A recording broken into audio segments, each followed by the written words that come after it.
اللہ اللہ اللہ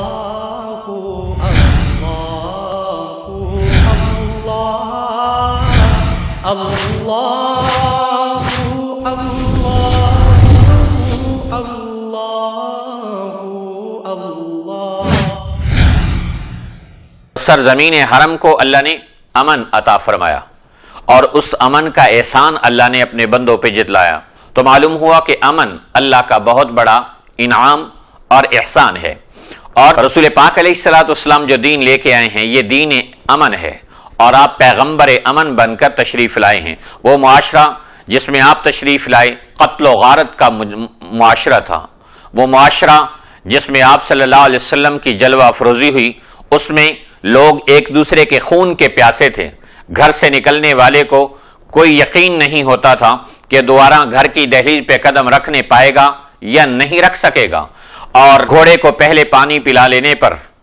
300 سال جنگوں کی آگ میں وہ معاشرہ سلگتا رہتا تھا، جلتا اور جھلستا رہتا تھا۔ اور رسول پاک علیہ السلام تشریف لائے تو آپ دین امن لے کر تشریف لائے، اور آپ سلامتی کا دین لے کر تشریف لائے، اور آپ امن کا پیغام لے کر انسانوں کے لیے آئے، آپ محبت کا پیغام لے کر آئے کہ میرا پیغام محبت ہے جہاں تک پہنچے۔ تو آپ صلی اللہ علیہ وسلم کی دین کی دعوت جہاں جہاں پہنچتی چلی گئی، وہاں امن، محبت، راحت، اطمینان اور سکون کی فضائیں پروان چڑھتی چلی گئی، اور وہ معاشرہ جو بد امنی کی آگ میں جھلس رہا تھا وہ امن و امان کی ٹھنڈی ہواؤں میں سانس لینے لگا۔ رسول پاک علیہ السلام نے سرزمین مکہ میں بھی امن و امان کی فضائیں قائم کرنے کے لیے بہترین اقدامات کیے، اور صلح حدیبیہ کے موقع پر آپ دیکھیے کتنی ناروا شرائط تسلیم کروائی گئیں کہ اگر کوئی مسلمان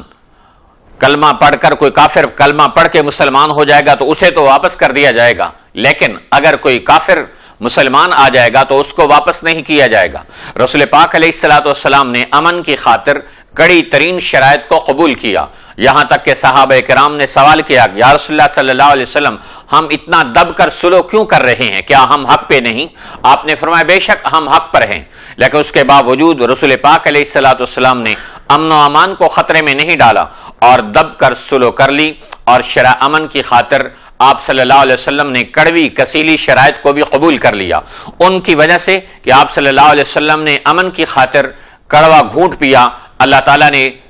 چند قدموں کے فاصلے پر سورت اتار کر مسلمانوں کو خوشخبری سنائے، انا فتحنا لک فتحا مبینا، اے اہل ایمان تم سمجھ رہے ہو کہ تم شکست کھا گئے، تم بغیر عمرے کے واپس مکہ مکرمہ کی سرزمین سے چلے گئے، لیکن میں اللہ کہہ رہا ہوں امن کی خاطر کڑوی شرائط قبول کرنے کی وجہ سے ہم تمہیں فتح مبین یعنی مکہ مکرمہ کے فتح ہو جانے کی خوشخبری سناتے ہیں۔ اور ایک صاحب کے ہاتھ میں جھنڈا تھا اور جوش و جذبے سے کہہ رہے تھے الیوم یوم الملحمہ، آج تو بدلے کا دن ہے، آج تو انتقام کا دن ہے۔ تو رسول پاک علیہ السلام نے جھنڈا ان کے ہاتھ سے لے کر ان کے بیٹے کے ہاتھ میں دے دیا اور ارشاد فرمایا نہیں، الیوم یوم المرحمہ، آج تو رحمت کا دن ہے، آج تو عفو اور درگزاری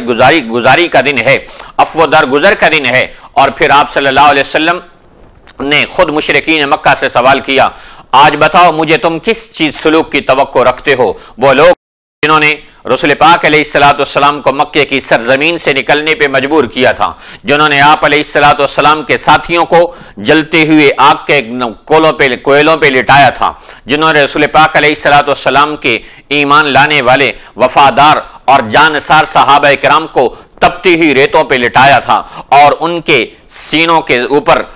پتھر کی سلیں رکھی تھیں اور ان کو آگ کے اوپر گھسیٹا، ان کو بیڑیوں میں بند کیا، ان کے اوپر ظلم و ستم کے پہاڑ توڑے تھے۔ آج وہ انتظار میں تھے کہ آج کیسے انتقام کے لیے حضور پاک علیہ السلام کی تلوار نکلتی ہے، اور وہ منتظر تھے کہ آج مکہ کی گلیوں میں خون بہے گا، وہ خوف زدہ تھے کہ آج ہماری عورتوں کی عزت و آبرو لوٹی جائے گی، لیکن قربان جائیے پیغمبر امن نے اعلان کیا لا تثریب علیکم الیوم، اے ظلم کے پہاڑ توڑنے والو، اے ہمارے اوپر مکے کی سرزمین کو تنگ کرنے والو اور بالآخر ہجرت پہ مجبور کر دینے والو، اے میرے صحابہ کو تپتی ہوئی ریت پہ لٹانے والوں اور ان کو ظلم و ستم کی چکی میں پیسنے والوں، میں امن کا پیغامبر آج اعلان کر رہا ہوں، لا تثریب علیکم اليوم، آج تمہارے اوپر کوئی گرفت نہیں، کوئی انتقام نہیں، جاؤ انتم الطلقاء، تم سب آزاد ہو، ہم نے تمہارے لیے عام معافی کا اعلان کر دیا۔